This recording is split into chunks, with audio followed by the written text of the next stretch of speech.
This is what a real genocide looks like.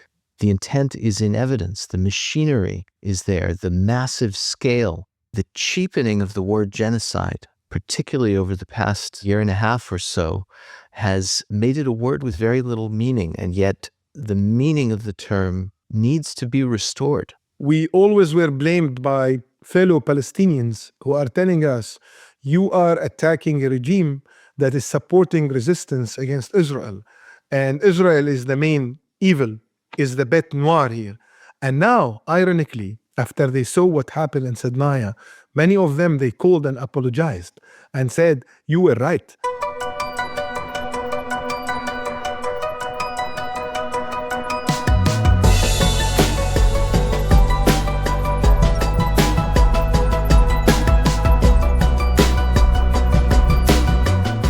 It's 9 o'clock a.m. on Sunday, December 15th here in New York City. It's 4 o'clock p.m. on Sunday, December 15th in Israel, as Israelis are winding down their day. Most people think that terms like death factories ended with the Nazi Holocaust, with the Shoah. But last week, with reports coming from inside Sednaya prison, which was Assad's death camp and torture complex, that notion was, at least for now, put to rest. Death camps are not part of the past, we now know. They are just heavily guarded and hidden from public sight. Over 96,000 people have disappeared into Syria's vast network of secret prisons, including thousands of women and children, some as young as toddlers. The overwhelming majority were tortured to death.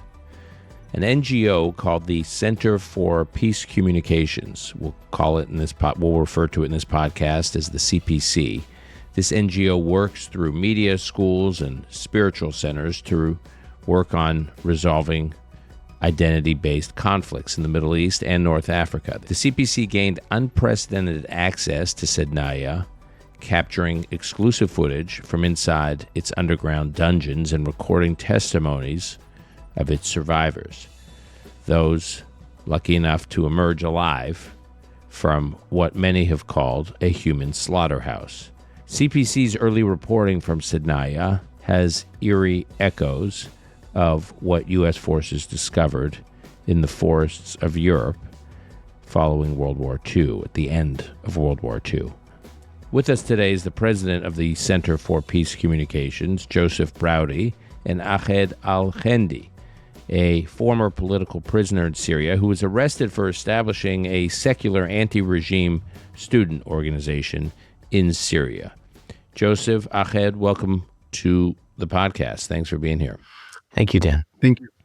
Joseph, I want to start with you and just explain, what is Sednaya prison?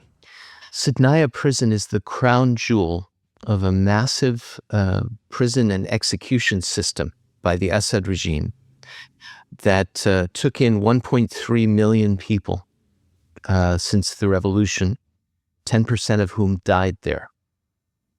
And one of the things that was on the minds of hundreds of thousands of Syrians who had loved ones who were disappeared by this regime, as rebels began to take major cities, was, can we get in there? Can we find our loved ones? Can we find a trace of them? And so Sednaya was a word that was on the lips of virtually every Syrian in the dramatic days that we've recently seen. Where physically was the prison? It's in the outskirts of Damascus, basically on a hilltop, very near to a population center, and yet forebodingly distant. And Joseph, how did the CPC, your NGO, first learn about Sednaya prison being liberated by the rebels? Like, how did your team, you guys got there first? Yeah, well before it was in the news, we knew that tens of thousands of people were approaching the prison and beginning to try to pick the locks, figure out whether there were still guards there, and understand how to get in. And that, of course, Tahrir al-Sham, HTS, the group that is now in charge in Syria, was entering.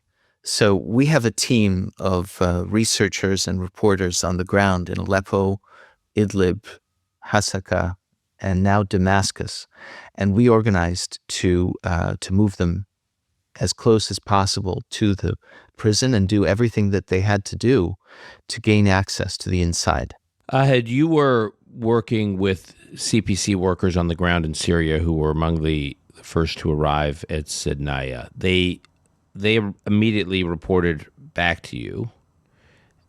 What did they witness upon the first hours of their arrival on the site of Sednaya? So the first thing they did, they called us, and they were crying.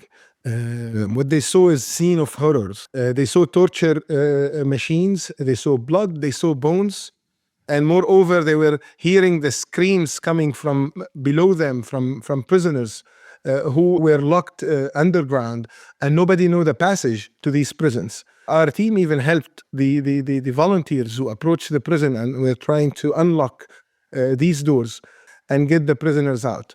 They saw families who have not seen their children since 10 years gathering in front of Sednaya prison to wait and see their loved ones. As you all know, during Assad regime, visitation rights was not allowed. When they take someone as a prisoner, you don't have rights to see your lawyer, you don't have rights to see your family or to make phone calls to assure your family that you are safe. So it was an opportunity where like about 50,000 people gathered in front of Sednaya prison to see their loved one and make sure that they are still alive.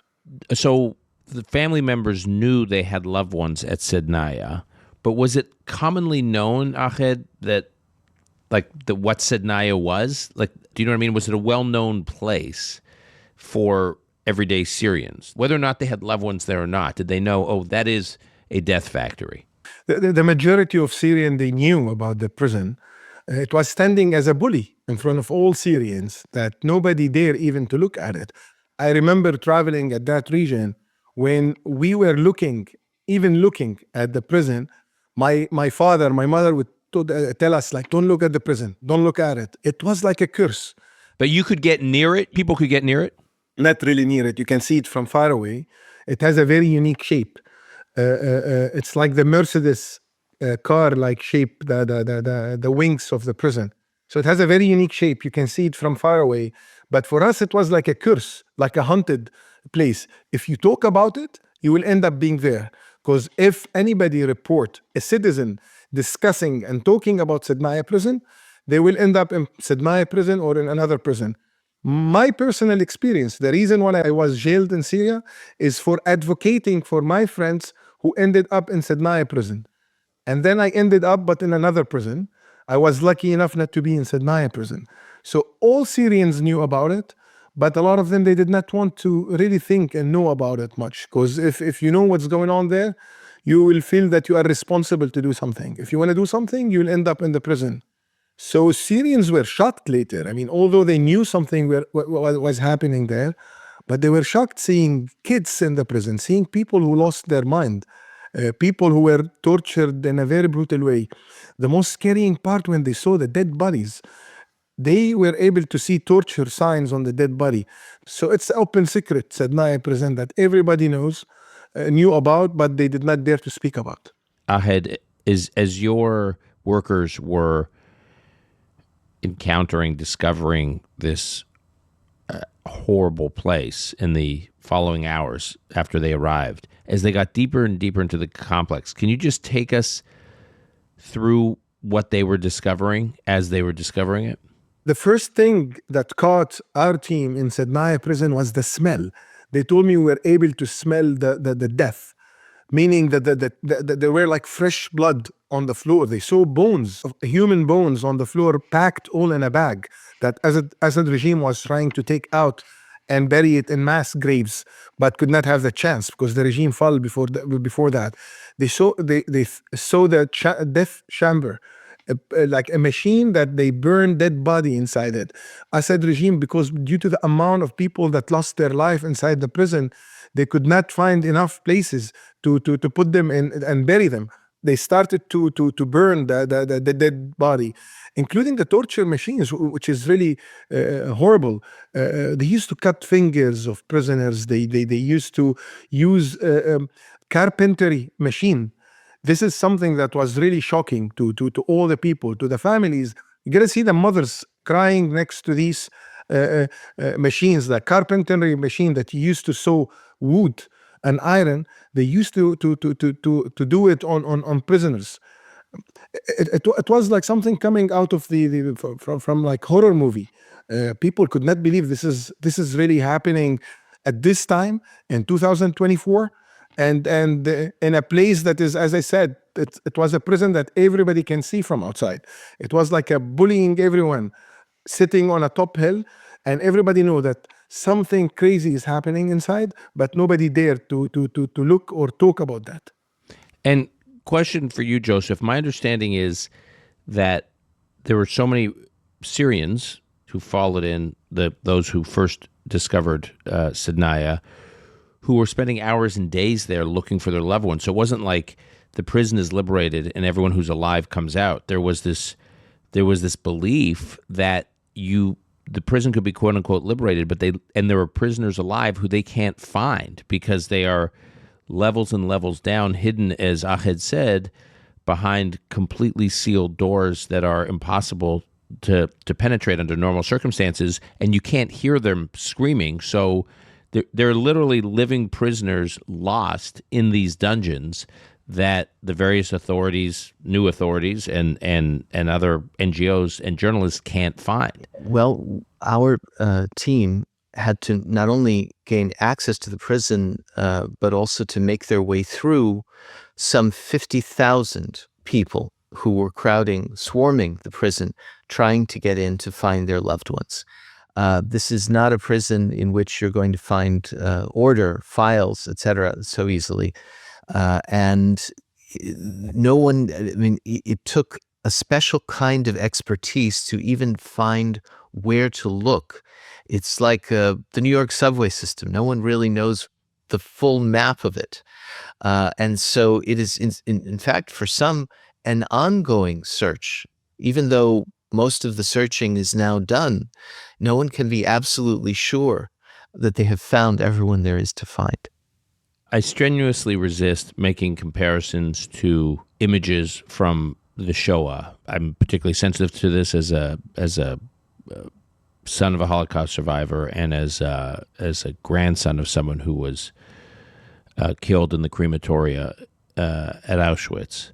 But one of the images that always haunts me after I have visited Auschwitz, which I've now been there 3 times, is the image of the shoes that every day thousands of Jews arrive at Auschwitz and they are stripped of all their belongings, and their belongings are largely preserved, including their shoes. And there's one area at the Auschwitz Memorial at Auschwitz, Birkenau today, where you can see thousands, sometimes tens of thousands of shoes just all piled together.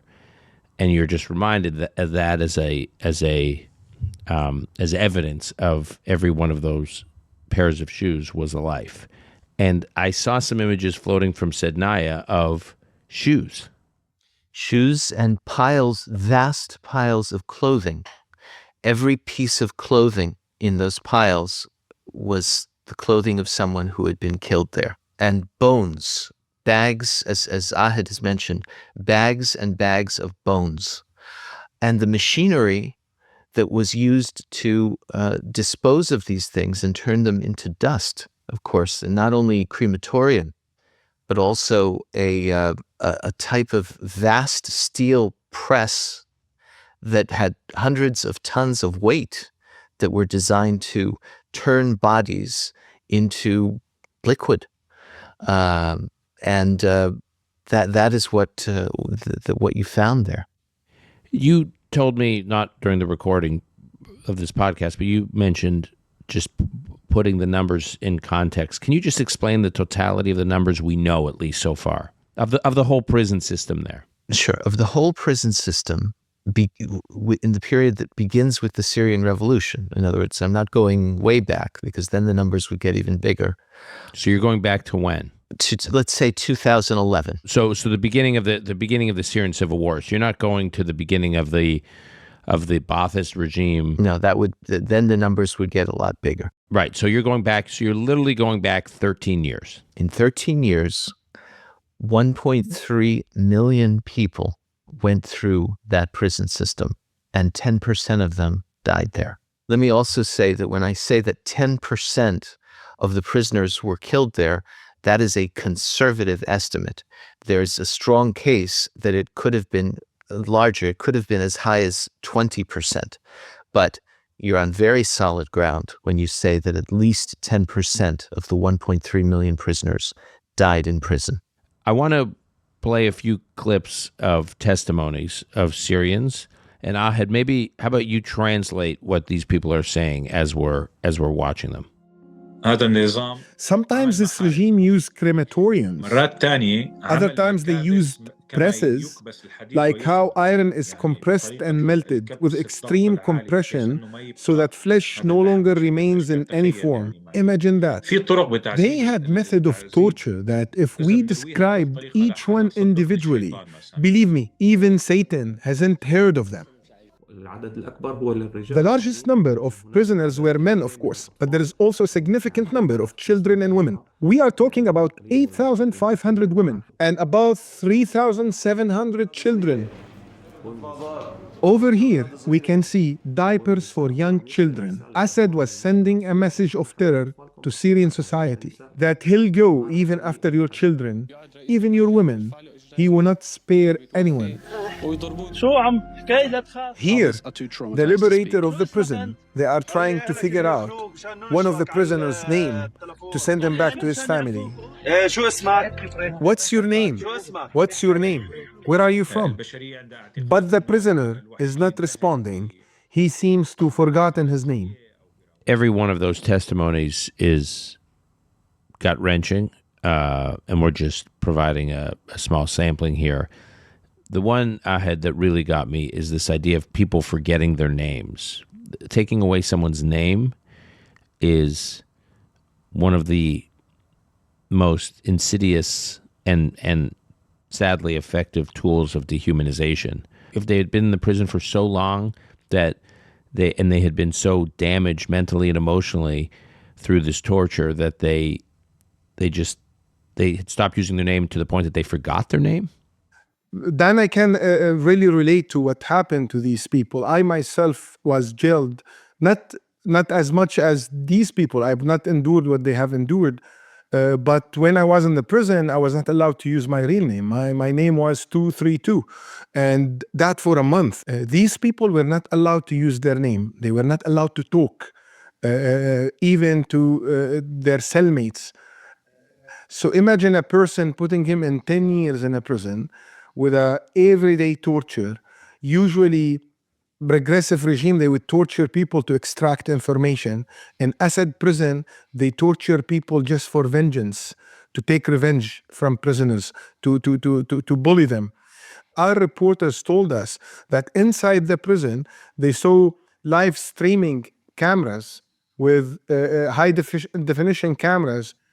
Some of these videos of torturing prisoners were sold on the dark web for people who have mental sickness and they enjoy to watch these sadism. So basically, imagine a person not allowed to say his name or her name under a daily torture. A lot of them would really forget their name. They don't believe that Assad is gone. Can we now say our name or we cannot say our name? Many of the prisoners couldn't believe it. They were walking, and even though the media, the people who liberated them were telling them, Assad is gone, you can walk. They could not believe it. I saw people on cameras really don't know their name, don't know their father's name. All what they know is the city, the name of their city. A guy was only saying Halab. Halab is a city in Syria, which is Aleppo in English. This is what he said. They tell him, what's your name? He say Halab. What's your father's name? Halab. What they went through is unbelievable, and I really can relate to that. Joseph, how is Syrian society, at least as we understand it, thus far responding to these reports? Syrian society is hyperpolarized between the many who oppose the Assad regime and the smaller but significant number of people who were going along with that system. And so the people who were pro-Assad didn't allow themselves to believe that any of this was happening. They were persuaded by pictures of Assad eating shawarma with his son and riding a bicycle that all of this stuff about the brutality, the genocide, the mass killing was somehow rebel propaganda. And that vast swath of the population are now coming to terms with the fact that all of those claims were true, and it might actually have been worse because the worst stories weren't even being told. And so if there's any hope for Syrian society to reconcile, to develop into a polity going forward, the question of reconciliation among those who were with this regime and those who were suffering from it has only just begun.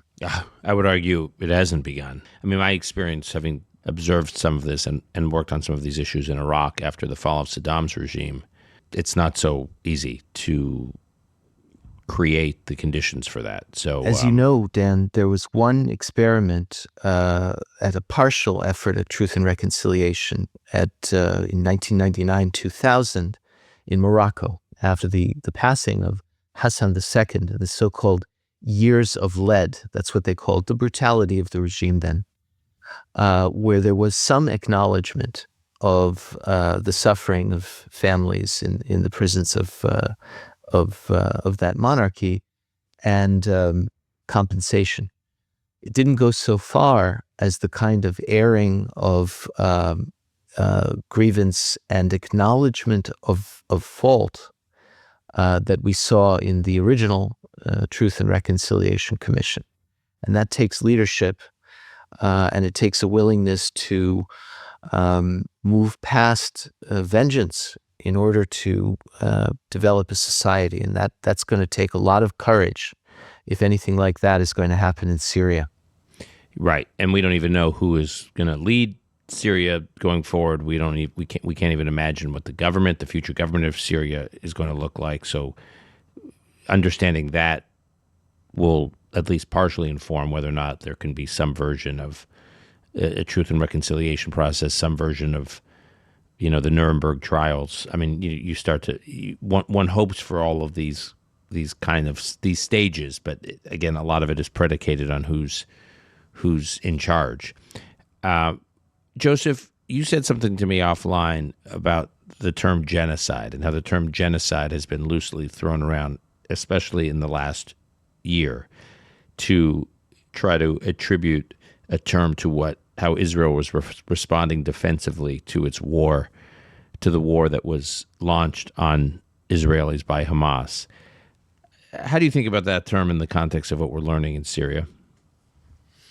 Simply that this is what a real genocide looks like. It's the very high bar of the actual definition of genocide that includes genocidal intent. The intent is in evidence. The machinery is there. The massive scale, the victims themselves, and the cheapening of the word genocide, particularly over the past year and a half or so, has made it a word with very little meaning, and yet the meaning of the term needs to be restored because there really is genocide, and among other places, it happened in Syria. And so part of what we're doing here is to show people what an actual genocide looks like by filming it, by showing the machinery, by hearing from the victims. And we felt that it's a matter of human concern for people to understand what this means and the fact that it actually has happened in the Middle East right up until last week. Ahed, where are the people that operated this prison? I mean, they were the day-to-day instruments of this genocide. the implementation of this genocide that Joseph is describing. Where are they? Have they just completely scattered and just kind of they're blending back into what exists of Syrian society today? Do people know who they are? Dan, if I may add something to what Joseph said, then I can answer Sure. this question. Earlier, even before 2011 and during the Arab Spring 2011, when we as Syrian used to speak and be active against Assad, we always were blamed by fellow Palestinians who are telling us, you are attacking a regime that is supporting resistance against Israel. And Israel is the main evil, is the bête noire here. And now, ironically, after they saw what happened in Sednaya, many of them, they called and apologized and said, you were right. This is a real monster. And this is why, as Joseph said, that the word genocide should not be used in a broad way, in a broad term, because really that offend hundreds of thousands of Syrians who were really under real genocide inside Syria. There was a real ethnic cleansing inside Syria. Most of the prisoners belong to a certain ethnic group in Syria, while the oppressor, they are from another ethnic group. And that nobody's speaking about that. Now, speaking about prison guards, they left, they escaped. Some of them, they left with Assad, the top officers, to Russia. Some of them went to Iraq. Some of them went to Iran. Some of them went to Lebanon. And some of them went to their villages in the mountainous region of Syria on the coast. Unfortunately, most of the prison guards belonged to Assad tribe, which is Alawi tribe, a sect of Islam. And they took refuge now in the Alawite mountain in Syria. Are Syrians expecting Sednaya's operators to be brought to justice? I mean, Syrians is a loose term, but generally speaking, because I know it's a very polarized society and there's a lot of demographic, sectarian splits within Syria. But generally speaking, what the Syrians the Syrians you're encountering, are they expecting the operators of Sednaya to be held accountable? Yes, this would help to avoid any possible conflict in Syria or any new civil war in the country. Even people who were pro-Assad, and specifically from Assad ethnic group, are calling now publicly that we should surrender these criminals. Assad should be brought into the Syrian justice system because that would spare the country another civil war. The fact that most of the prison guards belongs to Assad ethnic group could potentially lead to a civil war if justice was not brought. So all Syrians, including those who were on the side of Assad, are calling for justice. Joseph, just in wrapping up here, I guess every revolution that we know of has its iconic image. Obviously, there were the iconic images during the fall of the Soviet Union. I was in Iraq in April of 2003 when there was the image of those Iraqis in Baghdad pulling down the statue of Saddam.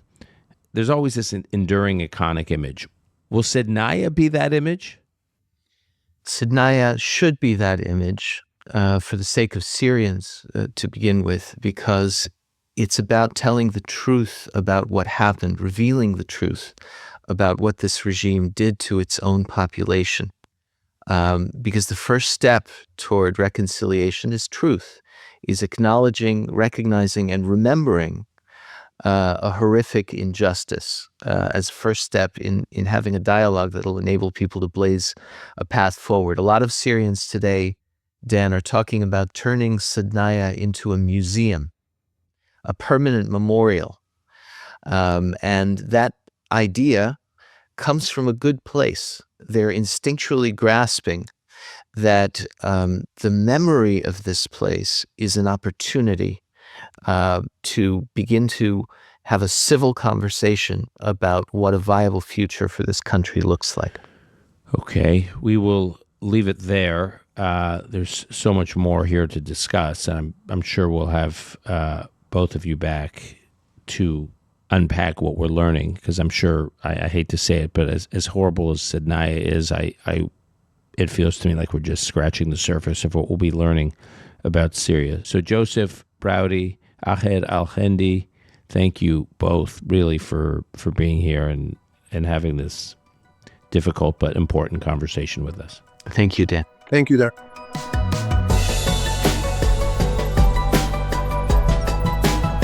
That's our show for today. We thank Joseph and Ahed and our friends over at the Free Press who jointly published with the CPC the first footage that the CPC captured upon arriving at Sednaya, and we'll provide a link to that footage in our show notes. Call Me Back is produced and edited by Lon Benatar. Our media manager is Rebecca Strom. Additional editing by Martin Huergo. Research by Gabe Silverstein. Until next time, I'm your host, Dan Senor.